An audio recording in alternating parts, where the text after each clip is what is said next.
സ്വതന്ത്ര അധികാര ബോഡിയാണ് തെരഞ്ഞെടുപ്പ് കമ്മീഷൻ.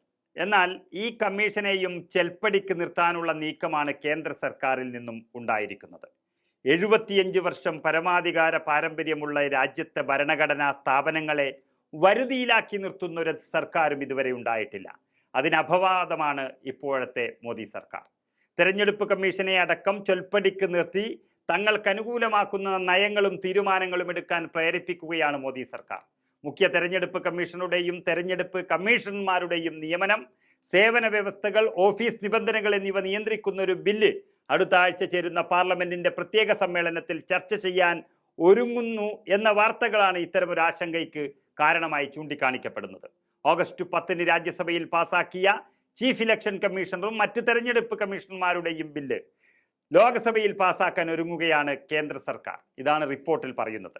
നിലവിലെ ഭരണഘടനാ വ്യവസ്ഥകൾ അനുസരിച്ച് മുഖ്യ തെരഞ്ഞെടുപ്പ് കമ്മീഷണറും തെരഞ്ഞെടുപ്പ് കമ്മീഷണർമാരും സുപ്രീം കോടതി ജഡ്ജിമാർക്ക് തുല്യമാണ്. എന്നാൽ പുതിയ ബില്ലിൽ ഇതിന് മാറ്റം വരുത്തുമെന്നാണ് അറിയാൻ കഴിയുന്നത്. സെപ്റ്റംബർ 18 ചർച്ചയ്ക്കായി ലിസ്റ്റ് ചെയ്ത ബില്ലിൽ മുഖ്യ തെരഞ്ഞെടുപ്പ് കമ്മീഷണറുടെയും 2 തെരഞ്ഞെടുപ്പ് കമ്മീഷണർമാരുടെയും ശമ്പളം, അലവൻസ്, സേവന വ്യവസ്ഥകൾ തുടങ്ങിയവ ഒരു ക്യാബിനറ്റ് സെക്രട്ടറിക്ക് തുല്യമായി പരിഷ്കരിക്കാൻ നിർദ്ദേശിക്കുന്നുണ്ട്.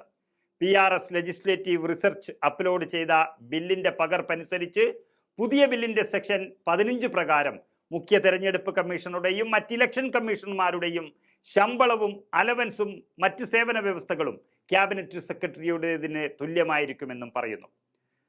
1991 തെരഞ്ഞെടുപ്പ് കമ്മീഷൻ ആക്ട് പ്രകാരം ഇതുവരെ തെരഞ്ഞെടുപ്പ് കമ്മീഷണർമാർ ഇക്കാര്യത്തിൽ സുപ്രീം കോടതി ജഡ്ജിമാർക്ക് തുല്യമായിരുന്നു. ബില്ല് പാസ്സാകുന്നതോടെ 1991 ഈ നിയമം റദ്ദാക്കപ്പെടുകയും ചെയ്യും. സുപ്രീം കോടതി ജഡ്ജിയുടെയും ക്യാബിനറ്റ് സെക്രട്ടറിയുടെയും നിശ്ചയിച്ചിട്ടുള്ള ശമ്പളം ഏതാണ്ട് തുല്യമാണെങ്കിലും വിരമിക്കലിന് ശേഷമുള്ള അധിക ആനുകൂല്യങ്ങൾക്ക് സുപ്രീം കോടതി ജഡ്ജിമാർക്ക് അർഹതയുണ്ട്. യഥാർത്ഥത്തിൽ ഈ നീക്കം തെരഞ്ഞെടുപ്പ് കമ്മീഷണർമാരെ ബ്യൂറോക്രസിയുടെ പരിധിയിൽ കൊണ്ടുവരാൻ ശ്രമിക്കുന്നതിന് തുല്യമാണെന്നാണ് വിമർശകർ പറയുന്നത്. ഇതവരുടെ അധികാരത്തെയും സ്വാതന്ത്ര്യത്തെയും ഇല്ലാതാക്കാൻ പര്യാപ്തമാണ്. ആർട്ടിക്കിൾ 324 പ്രകാരം തെരഞ്ഞെടുപ്പിന്റെ മേൽനോട്ടം, നിർദ്ദേശം, നിയന്ത്രണം എന്നിവയാണ് തെരഞ്ഞെടുപ്പ് കമ്മീഷന്റെ പ്രാഥമിക ദൗത്യം. തെരഞ്ഞെടുപ്പ് കമ്മീഷൻ അംഗങ്ങൾ ക്യാബിനറ്റ് സെക്രട്ടറിയുടെ റാങ്കിലേക്ക് താഴ്ന്നാൽ തെരഞ്ഞെടുപ്പ് നടത്തിപ്പിന്റെ നിയന്ത്രണാധികാരം നഷ്ടമാവുകയും ചെയ്യും. ഒരു കേന്ദ്ര ക്യാബിനറ്റ് മന്ത്രിയേക്കാൾ താഴെയാണ് ക്യാബിനറ്റ് സെക്രട്ടറിയുടെ പദവി വരുന്നത് എന്നോർക്കണം. അങ്ങനെയായാൽ ചട്ടലംഘനങ്ങളുടെ പേരിൽ ഒരു കേന്ദ്രമന്ത്രിയെ ശാസിക്കാൻ പോലും കമ്മീഷന് കഴിയില്ല എന്നതാണ് ഭരണഘടനാ വിദഗ്ധർ ഇവിടെ ചൂണ്ടിക്കാണിക്കുന്നത്.